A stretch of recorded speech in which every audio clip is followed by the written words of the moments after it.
श्री हरिराम व्यास। हितहरिवंश महाप्रभु के चरण सेवक श्री हरिराम व्यास जी ओरछा के राजा मधुकर शाह के गुरुदेव थे। अब कथा तो बहुत लंबी चरित्र है। वो वृंदावन आ गए थे।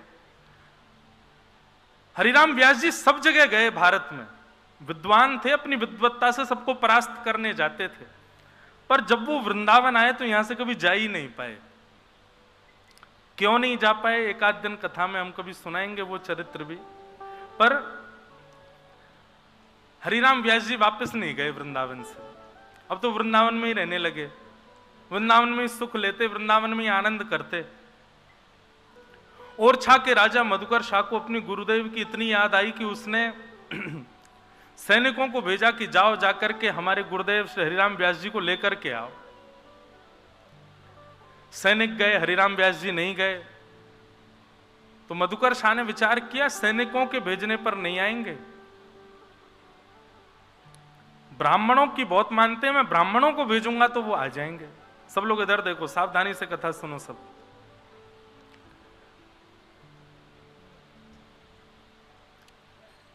ब्राह्मण गए, ब्राह्मण आए, ब्राह्मणों का खूब सत्कार किया हरिराम व्यास जी ने, अपने आसपास बिठाया। ब्राह्मणों ने निवेदन किया, बोले व्यास जी चलो वृंदावन से चलो। जैसे कोई वृंदावन से जाने की बात करता ना, तो हरिराम व्यास जी ये सोचते आज मुझसे अपराध क्या हुआ जो मुझसे किसी ने वृंदावन त्यागने की बात करी है। सोचो, स्थिति विचार करो हरिराम व्यास जी की। अच्छा, अगर कई लोगों के चित्त में यह भाव आ रही हो कि भाई ये व्यास जी कहीं ना कहीं ठाकुर जी से ज्यादा वृंदावन यश की महिमा गा रहे हैं, तो आप लोगों के मन में यह भेद आना एक दुर्भाग्यपूर्ण है कि आप वृंदावन को ठाकुर जी से विलग मानते। ये बात आप निश्चित मान लीजिए कि वृंदावन साक्षात श्यामा श्याम का मिलित स्वरूप ही है, ये कोई अलग नहीं है। इसलिए वृंदावन यश मैं गा रहा हूं, क्यों? क्योंकि वृंदावन श्यामा श्याम का रस बाहर गाया जाएगा, यहां तो वृंदावन का यश ही गाया जाए। उसी से किशोरी जी को सुख मिलता है, उसी से ठाकुर जी को सुख मिलता है। ऐसा समझो, श्री जी को सुख देने के लिए जहां जहां श्री जी विचरण करती हैं वहां वहां वृंदावन नहीं है, वो वृंदावन का रूप स्वयं श्री कृष्ण ही है। किशोरी जी चरण रखेंगी तो वहां की रज भी श्री कृष्ण है। किशोरी जी से छांव के नीचे बैठेंगी वो वृक्ष भी श्री कृष्ण है। किशोरी जी जहां बैठ करके श्वास भी ले रही है वहां की पवन भी श्री कृष्ण है। ऐसा श्री जी के पक्ष में है। और जहां ठाकुर जी विचरण कर रहे हैं वहां ठाकुर जी के विचरण के लिए वहां की रज श्री जी हैं, वहां का वृक्ष किशोरी जी हैं, वहां की वायु किशोरी जी हैं। श्यामा श्याम इस वृंदावन में नित्य विहार करते हैं। किशोरी जी के लिए श्याम सुंदर वृंदावन है और श्याम सुंदर के लिए किशोरी जी ही वृंदावन है। श्यामा श्याम का मिलित स्वरूप है श्री वृंदावन, ये कोई अलग नहीं है। बहुत सुंदर पद है, मेरी स्मृति में मेरे पास लिखा है, कल मैं उसको ढूंढ के सुनाऊंगा कि किस प्रकार दोनों एक दूसरे की सेवा के लिए ब्रज का ही रूप धारण कर लेते हैं। तो इसलिए वृंदावन यश यदि गाया जा रहा है तो आप इसमें संकुचित मत होइएगा। तो जैसे ही कोई कहता कि व्यास जी ओरछा वापस चलो, तो हरिराम व्यास जी चिंतन नेत्र बंद करके विचार करते, आज सवेरे उठने के बाद अब तक मैंने क्या अपराध किया जो मुझे वृंदावन छोड़ने की आज्ञा मिल रही है कहीं से।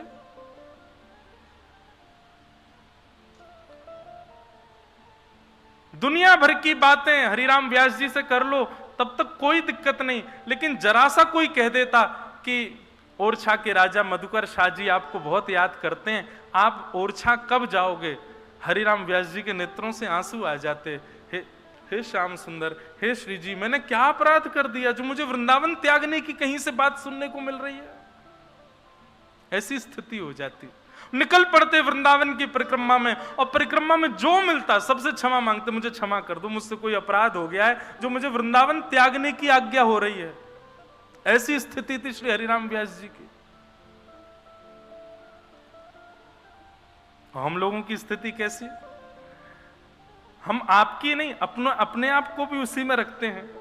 हमको कोई जरा सा कोई लोभ दे दे, दिल्ली में ऐसा ऐसा होना है, बंबई में ऐसा ऐसा कुछ है, कोई समायोजन है, कोई कार्यक्रम है, आपको उसमें पुरस्कार मिलेगा, इतना धन मिलेगा, आदि आदि, हम तुरंत व्यवस्था करते हैं, निकल जाते हैं। हरिराम व्यास जी ऐसी स्थिति में आ गए। एक दिन ब्राह्मणों ने जाकर के श्री हितरवंश महाप्रभु से प्रार्थना की, व्यास जी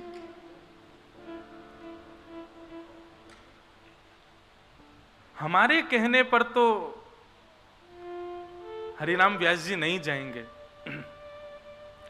पर आप आज्ञा कर दो, आप उनके गुरु हैं, कि वो ओरछा चलें। महाप्रभु जी बोले, भैया वृंदावन से उनको भेजना क्यों चाहते हो? तुम जानते हो वृंदावन से निकलने की बात भी कोई कह दे तो हरिराम व्यास जी परिक्रमा में चले जाते हैं, ऐसी स्थिति उनकी हो जाती है। ब्राह्मणों ने कहा, भगवान एक बात बताइए, हरिराम व्यास जी वृंदावन में रहेंगे, वृंदावन में सबका कल्याण हो चुका है क्योंकि वो वृंदावन रह रहे हैं। यहां पर हरिराम व्यास जी के रुकने से कितने लोगों का दुर्भाग्य हो रहा है कि वो वृंदावन रस से वंचित हैं। हरिराम व्यास जी ओरछा जाएंगे, यश गाएंगे तो कितने लोगों का कल्याण होगा।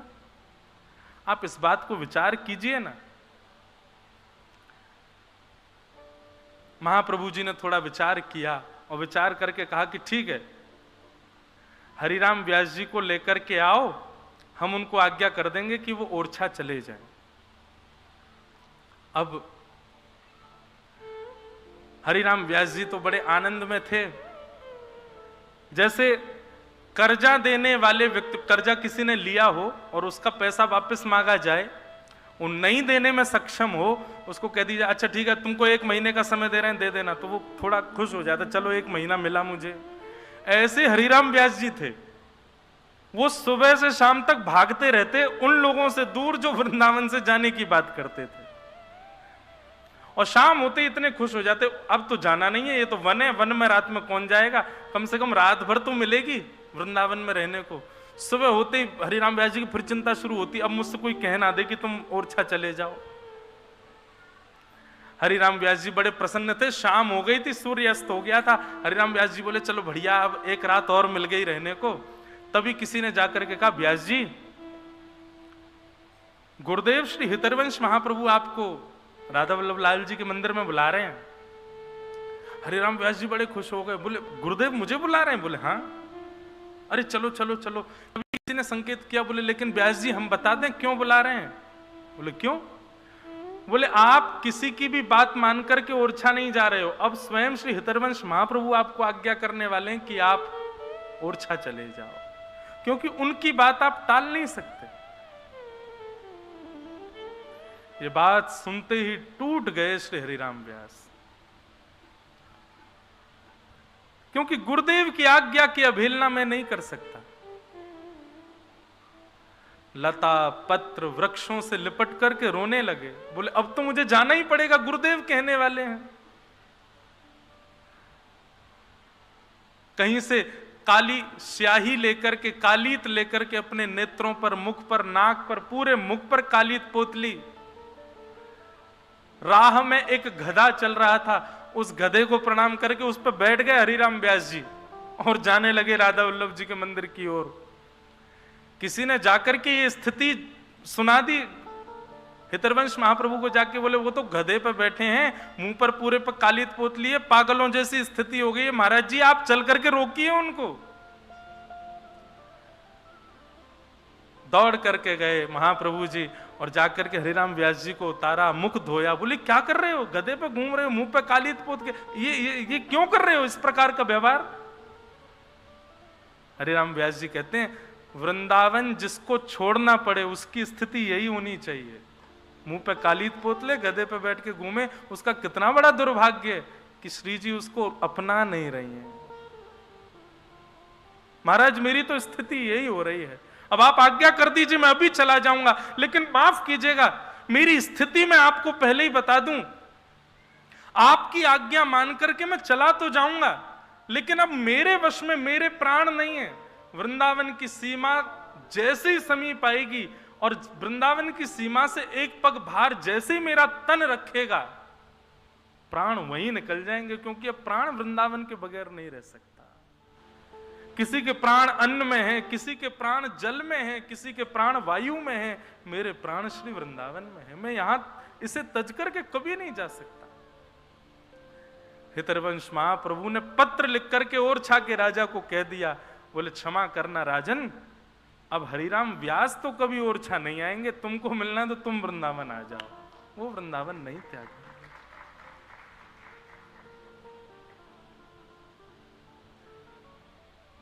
हमको तो सब पक्ष देखना पड़ता है।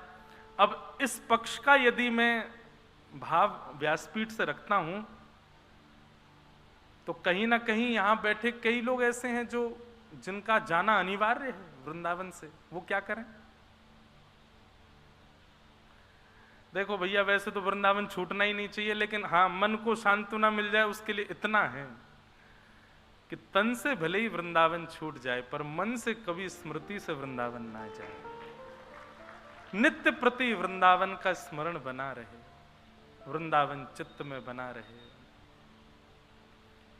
उठते बैठते सोते खाते पीते हंसते बैठ हर स्थिति में वृंदावन का स्मरण बना रहे। ऐसा वृंदावन में यदि कोई व्यक्ति तपस्या करे और तपस्या करते हुए प्राणों की आहुति दे दे वहीं तप करते करते, तो बद्रीनाथ में तपस्या का फल यह होगा कि उसको वृंदावन में जन्म मिल जाएगा। और उसी का परिणाम है कि स्वयं श्रीमन नारायण शंख चक्र गदा पद्मधारी चतुर्भुज रूपधारी श्रीमन नारायण भगवान बद्रीनाथ में बैठ करके नित्य तप क्यों कर रहे हैं? ताकि हर युग में जब कृष्णावतार हो तो हमको वृंदावन प्राप्त हो, ब्रज प्राप्त हो। तो निश्चित है कि भैया हम ब्रजवासी ने कभी ना कभी तो बद्रीनाथ में तपस्या करी होगी, यही कि हमारे ब्रजवासी बन पाए या बार ये ब्रज मिल पाए हो हमें। तो भैया ये ब्रज बड़ा दुर्लभ है, बड़ा आनंददायी है। हम क्या करें, आज तो कथा में अद्भुत ही हो रहा है, वृंदावन के आगे हम जा ही नहीं पा रहे, कथा हमसे हो ही नहीं रही, वृंदावन ही वृंदावन निकल रहा है मुख से। और ये भूमि का प्रभाव है, ये सही बता रहे हैं, बाहर होता नहीं है। बाहर लोग कई कथा कराते हैं तो वो कहते हैं महाराज जी वृंदावन रस सुनाइए, वृंदावन के पद सुनाओ। मंच पे बैठते ही भूल जाता हूं मैं, याद ही नहीं आते मुझको। और ये बात है क्योंकि यहाँ के वातावरण में, यहाँ की वायु में, वायु थोड़ी है, बुरा मत मानियो, बाहर की जितनी वायु है वहां की वायु में साक्षात श्री हनुमान जी विराज रहे होंगे, पर वृंदावन की वायु में तो स्वयं श्यामा श्याम विराज रहे हैं, रसिक जन विराज रहे हैं, हमारे रसिक बिहारी विराज रहे हैं। वे आकर के वायु के रूप में स्पर्श करें तो वही निकलेगा जो यहां है। घड़ा में लोटा डाल करके निकालोगे तो वही निकलेगा जो भरो होगो, जल होगो तो जल निकलेगा, शरबत होगो तो शरबत, दूध होगो तो दूध, छाछ होगी तो छाछ। और वृंदावन में यदि आप हमारे मुख रूपी टोटी खोलोगे तो यहां तो यही निकलेगा जो है। चलो फिर से कथा में चले हैं। सच्चिदानंद रूपाय विश्वोत्पत्त्यादि हेतवे तापत्रय विनाशाय श्री कृष्णाय वयं नमः। भगवान के 3 रूप हैं, सच्चिदानंद रूपाय। वृंदावन के भी 3 रूप हैं। वृंदावन भी सत्य है। सत्य क्यों है? क्योंकि कभी वृंदावन का प्रलय नहीं होता। बंधुओं, पृथ्वी से लेकर के कहां तक कहें, रसातल से लेकर के और ब्रह्मलोक तक सबका प्रलय होता है। अच्छा, प्रलय होता किसका? प्रलय उसका होता है जो ब्रह्मा ने बनाया है, जो ब्रह्मा के द्वारा निर्मित है। तो पाताल से लेकर के, रसातल से लेकर के और ब्रह्मलोक तक सब ब्रह्मा ने बनाया है। लेकिन वृंदावन ब्रह्मा की कृति नहीं है। श्रीधाम वृंदावन को तो स्वयं श्री जी ने बनाया है। श्री राधा करा वरिचित पल्लव बल्लरी के, स्वयं श्री किशोरी जी ने अपने हाथों से निर्माण किया है श्रीधाम वृंदावन का। यहां ब्रह्मा की गति नहीं चलती है, ब्रह्मा की स्थिति नहीं चलती है। इसलिए वृंदावन सत्य है। वृंदावन चैतन्य है। चैतन्य क्यों है? ना जा पाओ राधा रमण, ना जा पाओ राधा वल्लभ, ना जा पाओ वृंदावन बिहारी लाल। अरे हम ब्रजवासी हैं, इतनी भीड़ आती है मंदिरों में कि हम ब्रजवासी स्वयं नहीं जा पाते मंदिरों में। तो इसको मतलब कहा है, हम लोग दर्शनार्थी नहीं है, हम लोग भावुक नहीं है, हम लोगों को इच्छा नहीं होती दर्शन की? नहीं, वृंदावन में बैठे रहो, कछु मत करो, यहाँ की हवा लेती रहो, वही में ही सब आनंद है, वही में सब सुख है, क्योंकि साक्षात चैतन्य है, ये साक्षात चैतन्य स्वरूप है। अच्छा, एक बात और कहूं, वृंदावन में राधा रमण जी केवल आपको गोपीनाथ बाजार में ही दिख रहे हैं, बिहारी जी केवल किशोरपुरा में ही दिख रहे हैं, राधा वल्लभ जी केवल सघन कुंज यमुना तट पर ही दिख रहे हैं, तो ये आपका बहुत बड़ा दुर्भाग्य है। राधा रमण जी काउदना कोई गली में ही दिख जाए, ऐसी गली में जहां राधा रमण जी को मंदिर ही नहीं, वहां राधा रमण जी दिख जाए। और कई बार होता है, कई वैष्णव लोग ऐसा बताते हैं, आते हैं दर्शन करके, बोले महाराज जी हम एक गली में गए थे, वहां गली में गए, वहां पे एक मंदिर था, वहां मंदिर में दर्शन किए, वो तो कोई और ठाकुर जी थे ही नहीं, वो तो राधा रमण जी थे। हमने कि वो होंगे तो कोई और ही ठाकुर, पर तुम्हारी दृष्टि में ठाकुर जी बैठ गए, अब जहां देख रहे हो वहीं राधा रमण जी दिख रहे हैं। तो मतलब केवल वही मंदिरों में ही आपको ठाकुर जी दिख रहे हैं, तो ये आपका दुर्भाग्य है। आप तो जहां देखो वहीं राधा रमण, जहां देखो वहीं बिहारी जी, जहां देखो वहीं राधा वल्लभ जी प्रकट हो, ये भाग्य है। तो सत्य है वृंदावन, चैतन्य है वृंदावन, और आनंद है वृंदावन। आनंदाम बुद्धिवर्धनम प्रतिपदम। इतनी भीड़ बढ़ गई वृंदावन में, लेकिन आनंद फिर भी कम नहीं हो रहा। जब एकांत वृंदावन होता था, इतनी भीड़ नहीं थी, 4-5 रसिक जन ही घूमते रहते थे, उस समय का वृंदावन भी खूब सुख देता था। आज इतनी भीड़ बढ़ गई है, लेकिन आज भी सुख देता, आज भी आनंद देता है वृंदावन। यहां का आनंद कभी कम नहीं होता। तो सच्चिदानंद वृंदावन भी है। आनंदाम बुद्धिवर्धनम प्रतिपदम। तो सच्चिदानंद रूपाय, भगवान के 3 रूप हैं।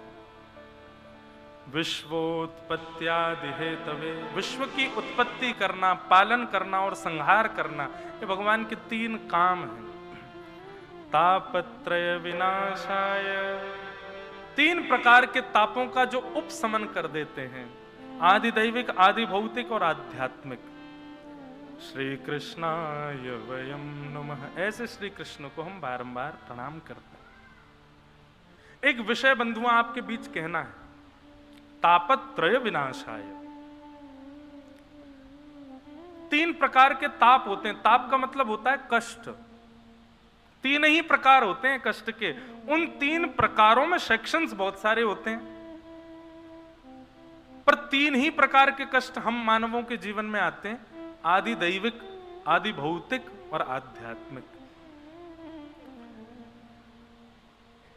या तो आप स्वास्थ्य से पीड़ित हो, अपने आप से ही दुखी हो, अपने स्वास्थ्य से, अपने व्यवहार से, अपनी बुद्धि से, अपनी मानसिकता से, या फिर किसी अन्य के द्वारा आपको कष्ट दिया जाता है, और तीसरा कष्ट का कारण होता है दैविक दुख, जो देवताओं के द्वारा आपको दिया गया है।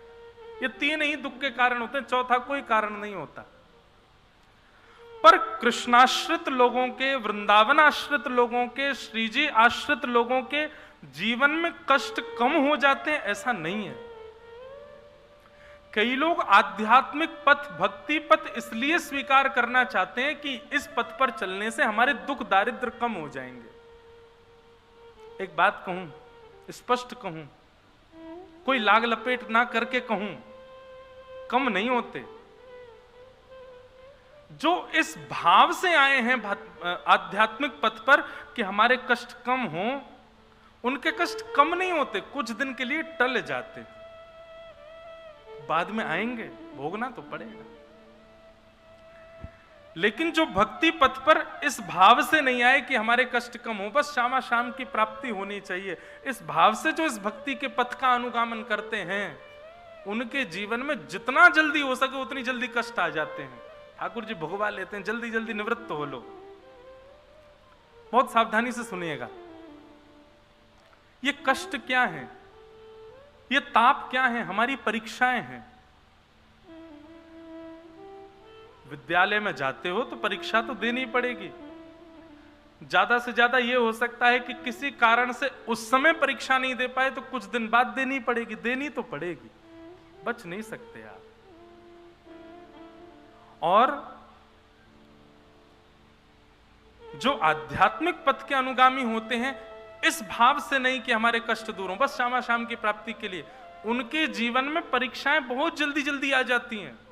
ठाकुर जी कहते हैं जितना हो सके जल्दी जल्दी भोग लो, निवृत्त हो लो, इससे इन परीक्षाओं से निवृत्त हो जाओ। अनुभूति नहीं होती। मीराबाई का चरित्र सुनो, कितना कष्ट, हमारे लिए वो कष्ट है, पर मीराबाई के चरित्र में आपको कभी नहीं दिखेगा कि मीराबाई ने उन कष्टों से रो करके कभी ये कहा हो कि हे गिरधर गोपाल, इतना कष्ट क्यों दे रहे हो, इतनी पीड़ा क्यों दे रहे हो, कभी नहीं। बस एक बार पूरे चरित्र में बस एक बार ऐसा आता है कि मीराबाई थोड़ी सी परेशान हो गई थी अपने ससुराल पक्ष के व्यवहार से, तब उन्होंने गोस्वामी तुलसीदास जी को पत्र लिख करके पूछा कि मैं क्या करूं। तब गोस्वामी जी ने प्रत्युत्तर में कहा था, जाके ही अन राम वैदेही तजियता ही कोटि वैर सम यद्यपि परम स्नेही। जिसके हृदय में ठाकुर जी का वास नहीं है, चाहे वो कितना भी अपना क्यों ना हो, तजियता ही कोटि वैर सम यद्यपि परम स्नेही, उसको बैरियों के समान त्याग कर दो, चाहे वो कितना भी अपना क्यों ना हो। ठाकुर जी का नहीं है तो हमारा कैसे हो सकता है। बस एक इस मात्र के अलावा मीराबाई के पूरे जीवन चरित्र में कभी यह नहीं आया कि वो दुखी हुई हो, बल्कि कृष्णाश्रितों के, भगवदाश्रितों के जीवन में कष्ट क्या है। उनके जीवन में कष्ट ये है कि हम रोज 108 माला करते हैं, आज 100 पे ही अटक गए, 8 पूरी नहीं कर पाए। हम रोज वृंदावन परिक्रमा करते हैं, आज जा ही नहीं पा रहे। हम रोज संतों को प्रणाम करते हैं, आज कोई संत नहीं मिल रहे। उनके जीवन में यही कष्ट रहता है, इसके अतिरिक्त तो कोई कष्ट नहीं होता। तो ये बात निश्चित मान लीजिए कि जब आप भक्ति पथ पर चलेंगे तो ऐसा नहीं है कि आपके कष्ट कम हो जाएंगे। कष्ट तो, बल्कि मैं तो ऐसा कहूंगा कि जो पूरे जीवन में आने चाहिए थे वो चंद सालों में आने लग जाएंगे। मान लीजिए मेरी आयु ठाकुर जी ने लिखी हो 70 वर्ष। अब 70 वर्ष में ठाकुर जी ने डिजाइन ऐसा किया हो, पहला कष्ट इसको देंगे 20 से लेकर के 25 साल तक, दूसरा कष्ट इसको देंगे 35 से 40 साल तक, तीसरा कष्ट इसको देंगे 55 से 60 तक, और फिर लास्ट में देंगे बिल्कुल जब इसके प्राण निकलने वाले होंगे 2-3 साल लास्ट किसको और कष्ट दे। इस प्रकार से पूरे जीवन में कष्ट लिखे हुए हैं। लेकिन मैं आ गया आध्यात्मिक पथ पर, भक्ति पथ पर, तो ठाकुर जी क्या करते हैं, खंड खंड खंड में जो कष्ट मिलने वाले थे उन सबको एक ही कर देते हैं, लो एक बार में ही भोगो। अब जो 5 वर्ष, फिर आगे 10 वर्ष बाद फिर 5 वर्ष, फिर 20 वर्ष बाद फिर 5 वर्ष, ऐसे जो मिलना था वो 1 साल एक साथ ही ठाकुर जी भगवा देंगे, लो 15-20 साल में सारे भोग भाग के निवृत्त हो लो। ये होता है। और पूर्ण रूपेण प्रेम के भाव से भक्ति पथ पर यदि आए हैं तो कष्ट तो आएंगे लेकिन अनुभव नहीं होगा, उसकी अनुभूति नहीं होगी, उसका ज्यादा प्रभाव आपके चित्त पर नहीं होगा, कष्ट तो आएंगे। तो इसलिए तापत्रय विनाशाय, ठाकुर जी तापों का विनाश नहीं करते हैं, तापों से होने वाली हमारे ऊपर प्रभावों का विनाश करते हैं, वो प्रभाव नष्ट हो जाता है। ऐसे श्री कृष्ण को हम बारंबार प्रणाम करते हैं। श्री कृष्णाय वयम नमः। भागवत के महात्म का प्रथम श्लोक। अब आइए महात्म के थोड़े प्रसंग सुने। 88,000 सोनकादि ऋषि नैमिषारण्य क्षेत्र में बैठे थे, मानव कल्याण के लिए यज्ञ कर रहे थे, और उस यज्ञ के बीच में वहां सूत जी महाराज का आगमन हुआ। 88,000 सोनकादि ऋषियों ने सूत जी से प्रश्न किया। क्या प्रश्न किया? श्रेयसां यद्भवेत् श्रेय पावनानां च पावनम् कृष्ण प्राप्तिकरं सस्मै साधनम तद्वदाधुना। बंधुओं, सदैव याद रखना, प्रश्न कैसा होना चाहिए। कई बार मैं देखता हूं हमारे वृंदावन के भी कई रसिक जन हैं, परम पूजनीय श्री प्रेमानंद जी महाराज हैं, और भी कई रसिक ऐसे संत हैं जो प्रश्नों के समाधान बताते हैं, पर हमको प्रश्न करने नहीं आते। कई बार प्रश्न सुनकर के मुझे ये लगता है कितने बड़े भाव से वंचित हो गया ये, इतने बड़े स्थान पर जाके पूछ क्या रहा है, वही संसार। प्रश्न कैसा होना चाहिए पहले ये सीखिए। पूछने वाले का भी उद्धार हो, बताने वाले का भी उद्धार हो। अभी क्या होता है, आपका प्रश्न ऐसा है कि आपका ही उद्धार हो रहा है, बताने वाला तो पहले से ही उद्धार कर चुका है अपना। प्रश्न कैसा हो, पूछने वाले का भी उद्धार हो, बताने वाले का भी उद्धार हो, और जो खाली बैठे सुन रहे हैं उनका भी उद्धार हो। तीनों के उद्धार की भावना से प्रश्न होना चाहिए। और ऐसा प्रश्न केवल एक ही है, क्या? कृष्ण प्राप्ति करम शाश्वत। शाश्वत श्री कृष्ण की प्राप्ति कैसे हो, ये मार्ग हमको बताओ।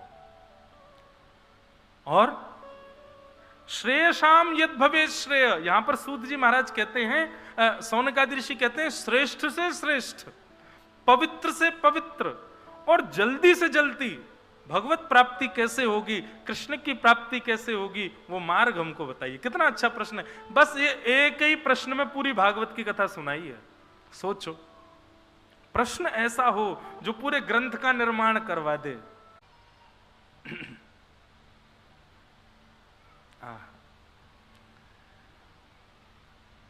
सौनकादि ऋषि कह रहे हैं सूत जी महाराज से, भगवान श्रेष्ठ से श्रेष्ठ, पवित्र से पवित्र, जल्दी से जल्दी भगवत प्राप्ति का साधन क्या है, कृपा करके हमको बताइए। सूत जी महाराज ने जैसे ही प्रश्न सुना, प्रश्न सुनते ही सूत जी महाराज परम आनंदित हो गए, और आनंदित होते ही कहते हैं कि कालव्याल मुखग्रास त्रास निर्णास हेतवे श्रीमद्भागवतम शास्त्रम कलौकीरेण भाषितम। बहुत ध्यान से सुनिएगा।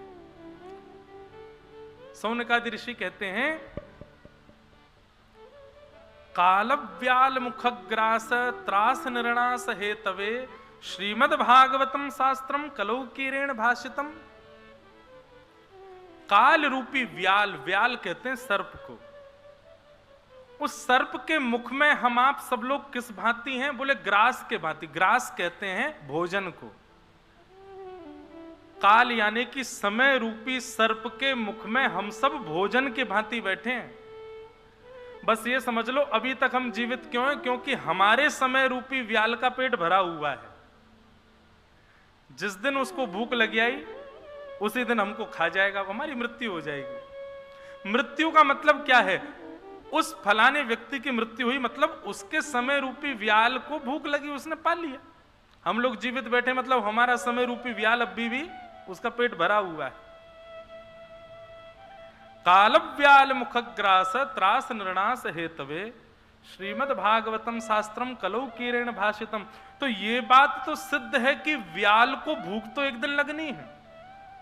बहुत सावधानी से सुनिएगा, सावधानी हटी दुर्घटना घट जाएगी। यहाँ पे ये बहुत बढ़िया प्रसंग चल रहे हैं, ये अगर निकल गए ना कान से कहीं और तो फिर बहुत बड़े भाव से वंचित रहोगे, इसलिए सावधानी से सुनो। काल रूपी व्याल को भूख तो लगेगी, आज नहीं तो कल लगेगी, कल नहीं तो हो सकता आज रात को ही लग आवे, और ये भी हो सकता है 1 घंटे बाद ही लग आवे, कभी भी लग सकती है उसको भूख। और जैसे भूख लगेगी हमारा गोविंदाय नमो नमः, तो उसको भूख लगे उससे पहले पहले भगवत प्राप्ति हमको करनी है। भागवत में एक ये नया सिद्धांत है। अभी तक हमको ये सिद्धांत पता था कि मृत्यु के बाद हमको ठाकुर जी से मिलना है, लेकिन नहीं, भागवत का सिद्धांत है कि मृत्यु आए उससे पहले पहले ठाकुर जी से मिलना है, उससे पहले पहले ठाकुर जी का अनुभव करना है। मृत्यु के बाद की प्रतीक्षा मत करो, मृत्यु आवे तब मिलेंगे ठाकुर जी से। हर क्षण अंतिम हो सकता है। उससे पहले पहले भगवत प्राप्ति कर लो। और वो भगवत प्राप्ति कैसे होगी? बोले श्रीमद् भागवतम शास्त्रम। ये भागवत रूपी जो शास्त्र है ना, इस शास्त्र में जितने भाव बताए गए हैं, जितने मार्ग बताए गए हैं, जितने रूप अनुरूप बताए गए हैं, उन सबका पालन करना प्रारंभ कर दो बस, और कुछ नहीं करना, कृष्ण प्राप्ति हो जाएगी। बहुत सरल और सहज उपाय। और ये बात यहां पर सूत जी कह रहे हैं, सौनकादि ऋषि सुन रहे हैं। ऐसा समझोगे तो हो सकता है कहीं ना कहीं आपके मन में ये भाव आ जाए कि पुष्ट है कि नहीं। स्वयं श्रीमद् भागवत में भगवान कृष्ण कहते हैं, ये वही भगवतः प्रोक्तः उपाया आत्मलब्धये। उद्धव, मेरी प्राप्ति यदि करनी है तो मेरी प्राप्ति के बताए गए जो उपाय हैं, उन्हीं उपायों का नाम श्रीमद् भागवत है। उन उपायों पर अंजह पुंसाम विदुषाम, आंख बंद करके चलने लग जाओ उस उपाय पर, मेरी प्राप्ति तुमको हो जाएगी। अपने आप को वैरागी बता रहे हैं और उसको उसकी चाह होते हुए भी अपने आप को उससे अलग कर रहे हैं। ये वैराग्य नहीं है, ये वैराग्य नहीं है। वैराग्य का मतलब वस्तु सन्मुख हो और तुम्हारा चित्त विचलित ना हो, ये वैराग्य है। कई लोग क्या करते हैं, वस्तु विचलित करती है तो वस्तु का त्याग कर देते हैं। इस वस्तु से हम विचलित हो जाते हैं, इसलिए इस वस्तु को मुझसे दूर रखो। ठीक है, एक दिन दूर रह लिए, 10 दिन दूर रह लिए, 1 महीना दूर, 1 महीना बाद गलती से यदि वो वस्तु तुम्हारे सामने आ गई तो रोक ही नहीं पाएंगे खुद को, तो फिर काय बात का वैराग्य? ये वैराग्य नहीं है। वैराग्य का मतलब है वस्तु सामने हो और मन विचलित ना हो, ये वैराग्य। अब लोग एकादशी का व्रत करते हैं, उस दिन अन्न नहीं खाते, समा की खिचड़ी खाएंगे, साबूदाने की खिचड़ी खाएंगे, आलू की सब्जी बनाएंगे, कुटू की कचौड़ी पकौड़ी बना के पाएंगे। लेकिन घर के कुछ सदस्य हैं वो तो खा ही रहे हैं रोटी सब्जी दाल आदि। तो जब अपनी थाली लेके बैठे हैं और बगल वाला कोई बालक यदि रोटी सब्जी लेके आ जाए तो तुरंत उठ के बैठ जाते हैं, रोटी मत दिखा यार, मन कर जाता है फिर खाने का। काय बात की एकादशी? ये एकादशी का मतलब क्या हुआ फिर? ऐसी एकादशी किसी काम की नहीं है। और इस विश्वास मानिए, शास्त्र आज्ञा करते हैं, आपका यदि व्रत है और किसी अन्य के भोजन को देख करके आपकी जीव में इच्छा प्रकट हो जाए कि मैं पा लूं, लेकिन कोई नहीं, एक दिन की तो बात है, द्वादशी हो जाने तो तुरंत पाएंगे। आपका व्रत उसी समय टूट गया जिस समय आपका मन उसकी थाली पर गया, उसी समय व्रत टूट गया, खंडित हो गया व्रत आपका। अब चाहो तो खा ही लो। व्रत का मतलब क्या है? वैराग्य का मतलब क्या है? वस्तु सामने आ जाए और तुम विचलित ना हो, वो वैराग्य है। और वैराग्य को पुष्ट भी सत्संग ही करेगा।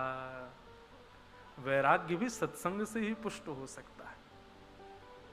चाहे भक्ति की पुष्टता हो, चाहे वैराग्य की पुष्टता हो, वो सत्संग से ही संभव है। एक और बात, वैराग्य को पुष्ट करने का एक उपाय और है। क्या?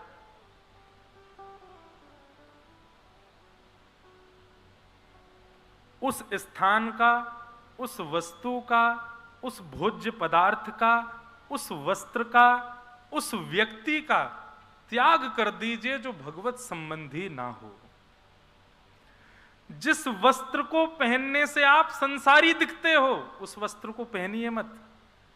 कई लोगों के वस्त्रों से ही पता चल जाता है दिल्ली से आए हैं, कई लोगों के वस्त्रों से ही पता चल जाता है मुंबई से आए हैं, कई लोगों के हेयर स्टाइल से ही पता चल जाता है कि ये कोई बड़े शहर से आए हैं।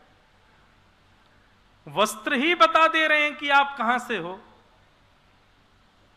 आपका भोजन बता देता है कि आप किस प्रकार के भोजन में रुचि रखते हो। आपकी बोली चाली बता देती कि आप कैसी संगति में बैठते हो। उन सब भावों का त्याग करो जिससे आपके ऊपर संसार का प्रमाण होता है कि ये संसारी है। उन वस्तुओं को स्वीकार करना प्रारंभ करो जिनसे कृष्ण भक्ति प्रजायते, आपको देख करके लगे कि ये कृष्ण भक्त है। आपके वस्त्र देख करके किसी के मन में भाव आ जाए, अच्छा आप वृंदावन से हो जी। आपके तिलक को देख करके कोई सोच ले, अच्छा आप मंदिर जाते हैं, बोले जी। आपके भोजन की स्थिति देख करके, थाली देख करके कोई समझ जाए, अच्छा केवल सामान्य रोटी दाल बिना ऑनियन का, अच्छा वैष्णव हो, बोले जी। आपकी प्रत्येक स्थिति इस बात को प्रमाणित करे कि आप ठाकुर जी के हो। ऐसा दिनचर्या जब आप बना लेंगे तो आपका वैराग्य पुष्ट हो जाएगा। समझ में आ रही है बात कि यूं ही ताली बजा रहे हो? ये अनुकरणीय बात है, ये अनुकरणीय।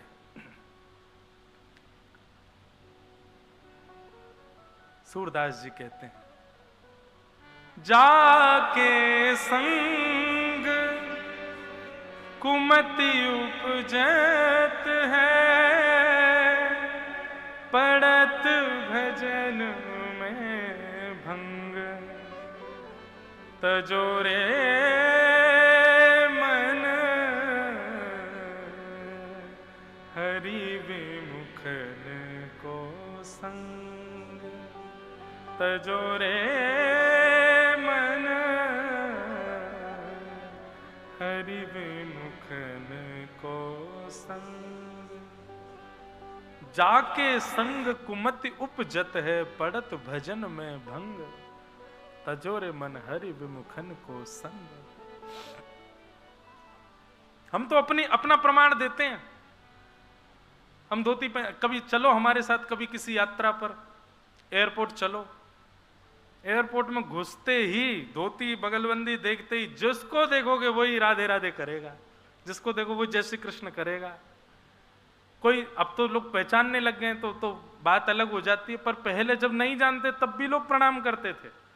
अब प्रणाम कर रहे हैं ये विशिष्ट बात नहीं है, बल्कि ये भाव है कि आप किसी अन्य व्यक्ति को देख करके लोग हाय बोलेंगे, हेलो बोलेंगे, कुछ भी बोले या कुछ ना भी बोले, आपके स्वरूप को देख करके कम से कम चित्त में किशोरी जी का भाव तो उत्पन्न हो रहा है।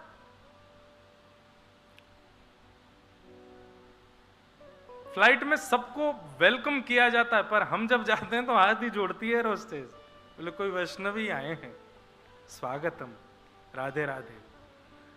भोजन परोसा जाएगा, सबसे पूछा जाएगा वेज नॉन वेज। हमसे तो यही पूछा जाएगा, महाराज जी जैन तो है नहीं। क्यों, तुमको कैसे पता? मैंने तो कुछ कहा नहीं। स्वरूप ही बता रहा है कि ये नहीं लेंगे।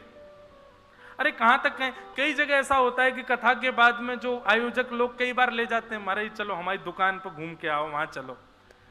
तो कभी कहीं पानी पूरी मिल रही है, कहीं कुछ मिल रही है, बाहर अमूमन कम खाते, पर कई बार मन होता है उसकी दुकान पर पहुंचे, अच्छा महाराज जी यहाँ तो जबरदस्ती बर्तन धोएगा, साफ करेगा, सब कुछ व्यवस्थित करेगा। क्यों भाई, इनके लिए सामान्य क्यों? ये बात नहीं है कि कोई महाराज जी हैं हमारे, वो भले ही ना भी जानता हो, वस्त्र से ही उसको पता चल रहा है कि इनके लिए शुद्ध देना है, क्योंकि ये वस्त्र ही प्रमाण दे रहे हैं कि ये वैष्णव है। तो आपका भोजन, आपके वस्त्र, आपका स्वरूप, आपका श्रृंगार, आपकी मित्रता, आपका व्यवहार, ये सब उन लोगों से हो जो भगवत संबंधी हो, आपका वैराग्य पुष्ट हो जाएगा। ये वैराग्य को पुष्ट करने का दूसरा तरीका। और जिस दिन ज्ञान और वैराग्य दोनों पुष्ट हो गए, भक्ति अपने आप पुष्ट हो जाएगी, भक्ति अपने आप प्रसन्न हो जाएगी, भक्ति अपने आप शांति को जन्म देगी। और जैसे ही शांति होगी, शांति बहन है भगवान की, ठाकुर जी कभी तो उस शांति से मिलने आएंगे, उसके पास आएंगे, आपके पास आएंगे। भक्ति के दो पुत्र ज्ञान और वैराग्य, इनको पुष्ट करो, ये पुष्ट हो ऐसा व्यवहार करो, ऐसा विचार करो। भक्ति के दोनों पुत्र वृद्ध हो गए थे, ज्ञान और वैराग्य। दोनों के वृद्ध होने पर भक्ति महारानी कहने लगी कि विदेशम गम्यते मया, मैं तो विदेश जा रही हूं महाराज, अब मैं नहीं रह सकती, मेरे पुत्र वृद्ध हो गए। नारद जी महाराज कहने लगे, तुम्हारे पुत्रों को युवान करने का उपाय क्या है? बोले संत जनों से आप पूछो। नारद जी महाराज ने सबसे पूछा, तब पूछते पूछते बद्रीनाथ पहुंचे। वहां बद्रीनाथ में सनक सनंदन सनातन सनत कुमारों ने उनको 5 प्रकार के यज्ञ बताए। और ये कौन कौन से यज्ञ हैं? द्रव्य यज्ञ, तपो यज्ञ, ज्ञान यज्ञ, योग यज्ञ तथा परे, स्वाध्याय ज्ञान यज्ञश्च ते तु कर्म विसूचका। द्रव्य यज्ञ, तप यज्ञ, योग यज्ञ, स्वाध्याय यज्ञ और ज्ञान यज्ञ, ये 5 प्रकार के यज्ञ हैं। सबसे पहला द्रव्य यज्ञ। मंदिर में जाके दान पेटी में 1 रुपया चढ़ाया है, 10 रुपया चढ़ाया है, 20 रुपया चढ़ाए, 100 चढ़ाए, 500 चढ़ाए, 2000 चढ़ाए, चाहे कितनी भी बड़ी रकम चढ़ाओ, लेकिन वो द्रव्य यज्ञ यज्ञों में सबसे प्रथम मतलब उसमें कोई अनुपात नहीं है कम ज्यादा का। पर हाँ, जैसे सोपान है 1 2 3 4 5, तो सबसे पहली सीढ़ी है द्रव्य यज्ञ। वो इतना श्रेष्ठ नहीं माना जाता। आप मंदिर में कितना चढ़ाते हैं उससे कोई आपकी भक्ति सिद्ध नहीं होती है। वो द्रव्य यज्ञ, मंदिर के निर्माण के लिए, मंदिर की व्यवस्थाओं के लिए दान कर रहे हो, ये सब सामान्य यज्ञ कहलाते हैं।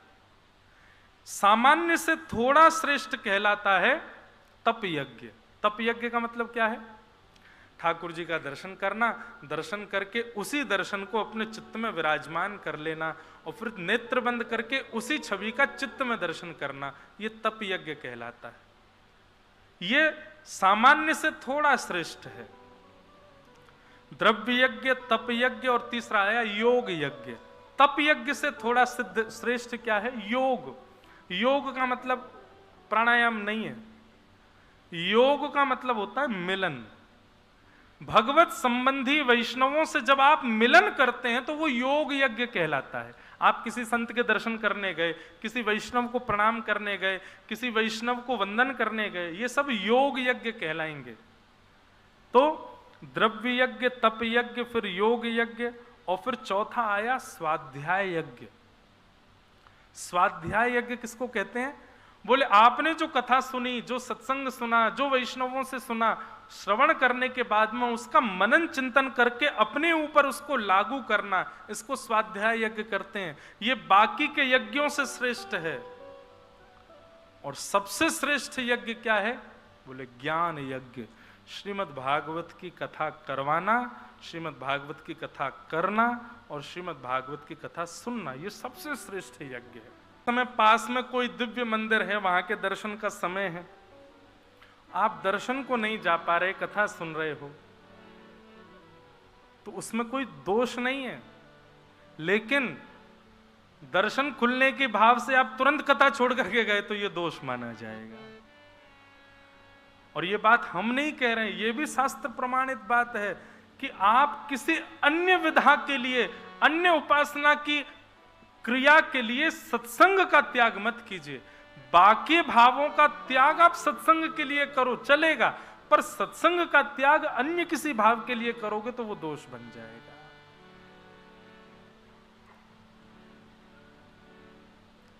समझ में आई बात? ये सबसे बड़ा यज्ञ है ज्ञान यज्ञ। सत्कर्म सूचको नूनम ज्ञान यज्ञ स्मृतो बुधैः श्रीमद्भागवतालाप सतु गीत सुकादिभिः।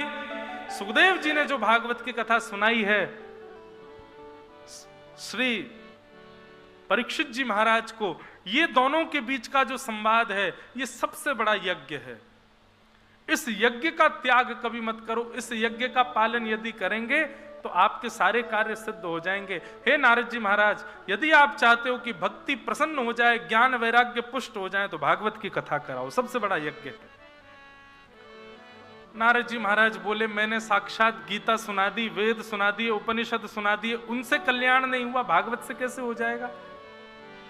क्योंकि श्रीमद् भागवत को वेदार्थ बताया गया। वेदों का अर्थ है श्रीमद् भागवत।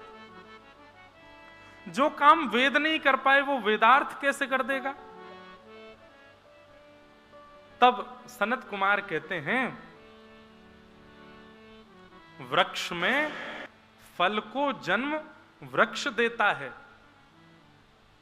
तो जीव को रस वृक्ष खाने में नहीं आता, फल खाने में ही आता है। पेट को भूख लगी है तो वृक्ष खाने से पेट नहीं भरेगा, फल खाने से ही पेट भरेगा। ठीक वैसे ही नारद जी वृक्ष हैं वेद, और उन वेद रूपी वृक्ष पर लगा है श्रीमद् भागवत रूपी फल। यदि फल का आस्वादन करोगे तभी स्वाद मिलेगा, तभी क्षुधा निवृत्त होगे। वृक्ष को खाने जाओगे 32 टूट जाएंगे। इसलिए फल के आश्रय में जाओ। श्रीमद् भागवत फल है, श्रीमद् भागवत फल है बंधुओं।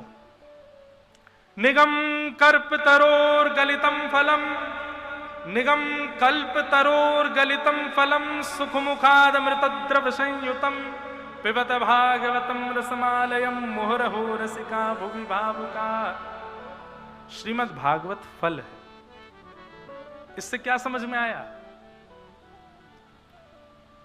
भागवत से कभी फल मत मांगना, क्योंकि भागवत स्वयं फल है। आप कथा करा रहे हो, मैं कथा कर रहा हूं और आप कथा बैठ के सुन रहे हो, ये हमारे पूर्व के किए गए पुण्यों का फल ही हमको मिल रहा है कि हम कथा सुन रहे हैं। फल से फल नहीं मांगा जाता है, फल से फल नहीं मांगा जाता। फल से क्या मांगा जाता है? फल से रस मांगा जाता है, फल से रस मांगा जाता। और रस कौन है? रसो वैशः। रस कौन है? रसी श्री कृष्ण है। रस रसेश्वर, रास रासेश्वर श्री कृष्ण है। भागवत से फल मत मांगो, भागवत से मांगना है श्री कृष्ण मांगो, श्याम सुंदर मांगो, ठाकुर जी को मांगो, वो हमें मिले बस। मैं कहता हूं कि भैया कथा कराने वाले लोग आते ना कि महाराज जी कथा करानी है, तो कभी कभी पूछ लेता हूं मैंने, अच्छा कारण क्या है, क्यों करानी है? वो बोल देते हैं हम पितृ मुक्ति के लिए कराना चाहते हैं। हमारे गांव में कथा हुई नहीं है महाराज जी, हमारे गांव में वर्षा नहीं होती। ऐसे भी होती है, कई गांव में बारिश नहीं होती तो कथा कराते हैं कि वहां बारिश हो जाए। कहती महारानी प्रकट हो गई और कथा में आते ही भक्ति ज्ञान वैराग्य तीनों पुष्ट हो गए। तीनों पुष्ट होकर के बैठ गए। भक्ति महारानी ने नारद जी महाराज से पूछा कि मैं कहाँ बैठूं? तब नारद जी ने कहा जितने वैष्णव बैठे हैं सबके चित्त में जाकर के आप विराजमान हो जाओ। तो बंधुओं एक नियम देखिए, जब आप कथा में बैठते हैं ना तब आपकी भक्ति भी पुष्ट होती है, ज्ञान भी पुष्ट होती है, वैराग्य भी पुष्ट होता है। परंतु क्या होता है, कथा के विश्राम होते ही वो फिर से वैसे ही कंडीशन में चले जाते हैं जैसे पहले थे, वो फिर से दुर्बल हो जाते हैं। अब आप कहेंगे महाराज जी इनकी दुर्बलता कैसे रोकी जाए, ये सदैव पुष्ट बने रहें, उसके लिए क्या करें? उसके लिए नित्य तो सत्संग का डोज लेना ही है आपको। थोड़ा थोड़ा सत्संग तो सुनो। आजकल तो इतने आधुनिक यंत्र हैं, सब फोन हैं आपके पास। भैया देखो इसके दो नाम हैं फोन के। एक तो ये सुखदेव जी हैं, यदि आपने इनका सदुपयोग किया तो ये सुखदेव जी आपको कथा सुनाएंगे। जिनकी चाहो उनकी कथा सुना देंगे फ्री में, पैसा भी खर्च नहीं होगा, सुन लो। और यदि आप इसका प्रयोग कथा सुनने में नहीं करते तो ये कर्ण पिशाचनी है, ये कानों में पूर्ण रूपेण पिशाचनी के। कल हम लोग परम पूजनीय प्रातस्मरणीय श्री पुरी शंकराचार्य महाराज जी गोवर्धन मठ के पूज्य शंकराचार्य भगवान का दर्शन करने के लिए गए, तो उन्होंने ये नामकरण किया। बोले इसका नाम क्या है? बोले कर्ण पिशाचनी। बोले कर्ण पिशाचनी एक विद्या होती है, उसमें क्या होता है, जो लोग कर्ण पिशाचनी को सिद्ध करते हैं, आप उसके सामने जाकर के बैठो तो वो उसके कान में पिशाचनी आकर के आपके बारे में सब बता देगी। गंदी विद्या होती है कर्ण पिशाचनी। तो ऐसे ही ये है, आदमी अमेरिका में बैठा क्या कर रहा है आपको यहीं बैठे बैठे बता देगा कान में आकर के। बोले ऐसा चल रहा है, ये चल रहा है, इतने का टर्नओवर, इतना कमा रहा है, इतना कर रहा है। ये कर्ण पिशाचनी है। पर ये सुखदेव जी हैं, यदि इनके माध्यम से आप सत्संग का लाभ लेते हो तो भक्ति ज्ञान वैराग्य को पुष्ट करने का एक रूप नित्य सत्संग करो। दूसरा, नाम उपासना कभी मत छोड़ो। ठाकुर जी के नाम देखो, गुरु मंत्र अलग है, वो मंत्र अलग जाप है। नाम जाप, गुरु मंत्र आपको एक बार करो, बैठ करके करो, आसन पर बैठ करके करो, पवित्रता से करो। पर नाम आप 24 घंटे कर सकते हो। भगवान नाम, उसके लिए कोई नियम आसन की आवश्यकता नहीं, करते रहो, जब चाहे उठते बैठते चलते फिरते करो, नाम निरंतर चलता रहे। सत्संग उपासना, नाम उपासना और तीसरा वैष्णव उपासना। ये बात आप बिल्कुल सत्य मान लीजिएगा। ठाकुर जी से ज्यादा प्रिय आपको उनके वैष्णव लगें तो समझना आपकी भक्ति पुष्ट हो रही है। और आप वैष्णवों को छोड़ ठाकुर जी के पीछे पीछे भग रहे हो। तो हमारे अष्ट सखा कहते हैं, मैं ये पद बहुत गाता हूं कथाओं में, अष्ट सखा कहते हैं, गिरधर जब अपनों कर जाने। ठाकुर जी ने आपको अपना लिया, कब जानो? गिरधर जब अपनों कर जाने। ताको मन, उसका मन कैसा होगा?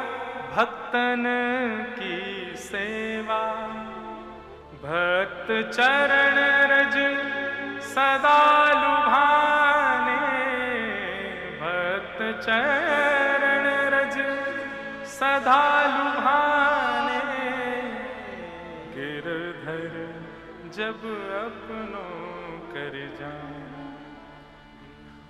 ठाकुर जी को आप अपना मानते हो, इसके प्रमाण क्या हैं? आपको वृंदावन भाएगा, आपको परिक्रमा भाएगी, आपको प्रसाद भाएगा, आपको कथा भाएगी, आपको दर्शन भाएगा, आपको यमुना जी का स्नान भाएगा, आपको गिरिराज जी भाएंगे। तो ये समझो कि आपने उनको स्वीकार किया, पर उन्होंने आपको स्वीकार किया। इसका प्रमाण कब?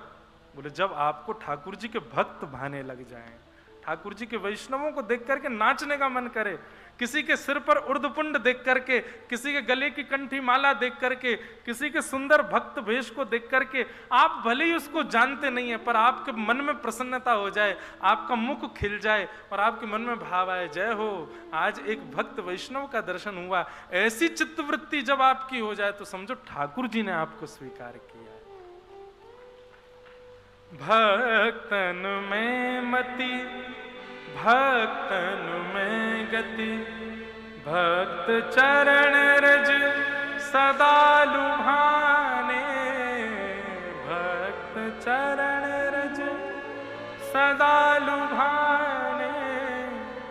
गिरधर जब अपनों कर जाने। गिरधर जब अपनों कर जाने। इसलिए वैष्णव प्रेम बढ़े तो पहला क्या बताया? सत्संग निष्ठा। दूसरा बताया था नाम निष्ठा। तीसरा बताया वैष्णवों के प्रति प्रेम निष्ठा। ये तीन ही कर लो। सत्संग नित्य सुनो, नाम नित्य करो और ठाकुर जी को भले ही प्रणाम करना भूल जाओ, लेकिन ठाकुर जी के वैष्णवन को प्रणाम करना मत भूलो कभी भी। नित्य आपकी भक्ति। एक ब्रज में एक उपासक रहते थे, बहुत ध्यान से सुनना। तो भक्त काल की बात है, जब भक्ति भक्त होते थे, वृंदावन में सब भक्त थे, मीराबाई आदि सब यहीं थे। तब एक गूढ़ भक्त था, उसका इतना प्रचार नहीं था। तो शाम को सारे भक्त लगभग, कोई सेवा कुंज में, निधि वन में, जमुना तट पर सारे भक्त मिलते थे और झुंड बनते थे भक्तों के, आपस में बैठ के संकीर्तन सत्संग आदि सब चलता था। तो 4-5 भक्तों की मंडली यमुना जी के तट पर बैठी थी। हर भक्त का एक नियम होता था, कल मेरे ठाकुर जी का उत्सव है, तुम सबन को अपने ठाकुर जी लेके मेरे यहां आनो है। तो वृंदावन में यही होता रहता था, आज उसके यहाँ उत्सव है, सबके ठाकुर जी जा रहे हैं महाराज, उसके घर उत्सव होगा, वहां पे ठाकुर जी आनंद करेंगे। फिर कल किसी और के यहाँ उत्सव, तो सारे ठाकुर जी वहां जा रहे हैं, घर के ठाकुर जी, मंदिरों के नहीं। तो एक बार एक मंडली के भक्त सब आपस में कर रहे थे, बोले, सब ने कही भाई सबके घर एक एक बार सब कार्यक्रम है, या के घर कभी कोई कार्यक्रम ना भयो। हाँ भाई, तेरी कुटिया में कब उत्सव है, हम सबन के ठाकुर जी आवेंगे। तो बोलो, मेरी कुटिया में कोई उत्सव मत करो। बोले क्यों? तेरे ठाकुर जी को उत्सव नहीं होगा? बोले मैं अकेलो ही कर लूंगा उत्सव। बोले अरे ये तो गलत बात है, अकेले उत्सव ना होवे भैया, उत्सव में समाज बुलाए हो जाए, वैष्णव बुलाए जाए, क्यों ना बुलावे तो सबन को। तो बोले कि कोई ने अगर मेरे ठाकुर जी को देख करके यूं कह दे ये कैसे ठाकुर जी, मेरे चित्त को बड़ी पीड़ा हो जाएगी। कोई कहीं मेरे ठाकुर जी को देख के यूं नहीं कह दे ये कैसे ठाकुर जी। अब तो जैसी उसने ये बात कही तो बाकियों के मन में आ गया, बोले ऐसे कैसे ठाकुर जी। अब तो सब पीछे पड़ गए। बोले अब तो तू अपने घर अपनी कुटिया में हमको बुला, हम तो जरूर आएंगे, और हम सौगंध खा के कह रहे हैं हम बिल्कुल नहीं कहेंगे ये कैसे ठाकुर जी। वहां ने सबसे सौगंध ले ली, सब सौगंध खाओ, तुम में से कोई नहीं कहेगो। सबने सौगंध खा ली, बोले हम में से कोई नहीं कहेगो, तू अपने यहां बुला। अगले दिन माने उत्सव रखो, और उत्सव में माने सबरे बुलाए। जैसे ही सबने वहां की कुटिया में प्रवेश कियो, चारों तरफ घूम करके बोले भैया सुगंधी तो आ रही है इत्र की, पर ठाकुर जी हैं कहाँ हैं? तो उसने दूर दिखाया तो एक चौकी के ऊपर एक मटका रखा था, मटके पर ही मोंगरा के पुष्प लगे थे, उसी में ही इत्र लगा था, उसी पे ही तिलक चंदन आदि रखा था, उसी पे ही वस्त्र पधराए हुए थे, उसी पे ही माला चंदन आदि सब था, उसी के सन्मुख। बोले ये रहे मेरे ठाकुर जी। अब मटका देख करके ना चाहते हुए सब बोल गए ये कैसे ठाकुर जी। बोले मैंने मना करी, तुम लोग मत बोले, तुम क्यों बोले? अरे भैया क्षमा कर दे, सब पाम पकड़े। बोले भैया क्षमा कर दे, लेकिन सुन बैठ, एक बार बता तो सही है कैसे ठाकुर जी, ये मटका वाले ठाकुर जी कैसे भाई? उसके नेत्र सजल हो गए। बोले भैया हम इतने सौभाग्यशाली तो नहीं है कि हमको श्री राधा रमन लाल की प्रत्यक्ष रज मिल जाए, हम इतने सौभाग्यशाली तो नहीं है साक्षात कुंवर कन्हई की ब्रजरज मिल जाए, या ब्रज में उनने विचरण कियो लेकिन हजारों लाखों वर्ष पहले कियो, प्रत्यक्ष अभी की ताजा उनकी चरण चिन्ह की रज तो मिल ना सके। लेकिन मैंने सत्संग में सुनो है कि ठाकुर जी को भजवे वाले वैष्णव उनकी चरण रज ठाकुर जी के चरण रज के समान है।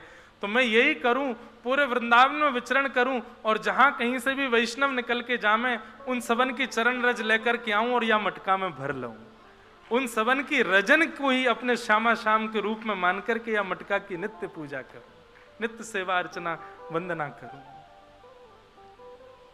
तब सब बोले यही है ठाकुर जी, यही है असली ठाकुर जी। तो भैया भक्तन में मति भक्तन में गति, भक्त चरण रज सदा लुभाने, तब जानो गिरधर अपनों करे जाने। तब समझो कि ठाकुर जी ने आपको अपना माना। क्योंकि बंधुओं देखो, भगवान की भक्ति श्रेष्ठ हो जाना ये कोई बड़ी बात नहीं है, किसी की भी हो जाएगी। रावण बहुत भक्ति करता था शंकर जी की, 8-8 घंटे एक आसन पर बैठ करके, 10-10 घंटे, 24-24 घंटे एक आसन पर बैठ करके। अरे 8, 10, 24 तो अब के लिए कहा जाएगा, ये सतयुग त्रेता द्वापर के राक्षस तो 6-6, 7-7 वर्ष तक, 100-100 वर्ष तक एक आसन पर बैठ करके भक्ति करते थे। भक्ति हो जाना कोई बड़ी बात नहीं, देव भक्ति में पुष्टता हो जाना, देव भक्ति में आपका मन लग जाना कोई बड़ी बात नहीं है। भगवान के वैष्णवों में प्रेम होना ये बड़ी बात है। क्योंकि आप जैसे ही किसी के समीप जाओगे उसमें दोष आपको दिखेगा, ये निश्चित है। किसी संत के पास चले जाओ, किसी भक्त के पास चले जाओ, किसी वैष्णव के पास चले जाओ, किसी नाम साधक के पास चले जाओ, किसी नाम जापक के पास चले जाओ, किसी साधन सिद्ध के पास चले जाओ, ब्रजरज उपासक के पास चले जाओ, एक एक अनुमान से ज्यादा उसका संग करने लगोगे, उसमें भी दोष दिखेगा आपको। और जहां दोष दिखा नहीं कि आपकी भक्ति नष्ट। ठाकुर जी में दोष नहीं दिखता है, तो ठाकुर जी बेचारे यूं ही बैठे रहेंगे, कछु खवाए दो खा लेंगे, कछु पहनाए दो पहन लेंगे, जहां ले जाओ चले जाएंगे। लेकिन भगवत भक्त वैष्णवों की सेवा में तो बड़े नियम है भैया, वहां दोष उत्पन्न ना हो उसका आपको ध्यान रखना पड़ेगा, और वो हो ही जाएगा। इसलिए वैष्णव भक्त होना बड़ी कठिन बात है, पर यदि हो गए तो समझ जाना ठाकुर जी ने आपको स्वीकार कर लिया है, आपने आपको अपना लिया। तो ऐसे भैया इस प्रकार से नारद जी महाराज भागवत की कथा सुनवाते हैं। भक्ति ज्ञान वैराग्य तीनों पुष्ट हो जाते हैं। तीनों को पुष्ट करने के 3 साधन हमने बताए। अब महात्मा का शेष भाग और रहता है। एक आत्मदेव नाम का ब्राह्मण था, उसके कोई बालक नहीं था। उसने एक संत से जाकर के प्रार्थना की, संत ने फल दिया, पत्नी ने फल गैया को खवा दिया। गैया के गर्भ से एक बालक प्रकट हुआ जिसका नाम गोकर्ण हुआ। पत्नी अपनी सहेली के पुत्र को ले आई, उसका नाम धुंधुकारी रख दिया। सूक्ष्म में सुना रहा हूं। बड़े होकर के धुंधुकारी ने माता पिता की बड़ी अवहेलना की। मां ने अपने प्राण त्याग दी कुआं में कूद करके, और आत्मदेव जी महाराज वन में जाकर के भागवत का आश्रय लेकर के भगवत धाम को प्रस्थान कर गए। धुंधुकारी प्रेत बना, और प्रेत योनि से कब मुक्त हुआ? जब भागवत उसको सुनाई गई। बंधुओं, ये भूत प्रेत होते हैं? बताओ, होते हैं कि नहीं होते? होते हैं। भागवत में प्रेतों का वर्णन है, इसका मतलब प्रेत होते हैं, भूत होते हैं। पर आजकल भूत प्रेत कम दिखते हैं, क्योंकि मानव ही प्रेत हो गया है। क्योंकि मानव के आहार, व्यवहार, स्वभाव, विचार में कोई भूतों से कम नहीं है हम लोग। इसलिए भूतों वाला ट्रेंड खत्म हो गया, मानव ही भूत बन गए। भजन बिन नर मरगट के भूत। जो व्यक्ति भजन नहीं करता है, जो व्यक्ति वृंदावन नहीं भजता है, जो व्यक्ति कथा नहीं श्रवण करता, जो व्यक्ति अपने जीवन में ठाकुर जी को स्थान नहीं देता, मृत्यु के बाद भूत बन जाता है। इसलिए भैया 3 दवाई रोज लिया करो, सुबह दोपहर शाम। सवेरे उठते ही ठाकुर जी का स्मरण, मध्याह्न भोजन करते समय ठाकुर जी का स्मरण, और रात्रि सोते समय ठाकुर जी। 3 बार ठाकुर जी को स्मरण करने वाला ये डोज जो लेता है, उसको कभी प्रेत नहीं बनना पड़ता, उसको कभी नरक नहीं जाना पड़ता। इसलिए नित्य दिन भर में वैसे तो हर समय याद करो, पर हर समय नहीं कर सकते, 3 बार तो करो, सुबह दोपहर शाम ठाकुर जी को स्मरण करो। इस प्रकार से भागवत की कथा से धुंधुकारी मुक्त हुआ, भागवत का महात्म्य विश्राम हुआ। प्रथम स्कंद से हम लोग कथा कल से श्रवण करेंगे। कथा का समय 3 बजे से, आज तो हम 3 बजने में 10 मिनट बचे थे तो कथा शुरू हो गई थी। कल भी समय से होगी कथा, 6:30-7 बजे तक कथा का क्रम रहेगा। हमको जिस दिन ज्यादा ऊर्जा लगेगी, ज्यादा आनंद आएगा, कथा 7 से ऊपर भी जा सकती है।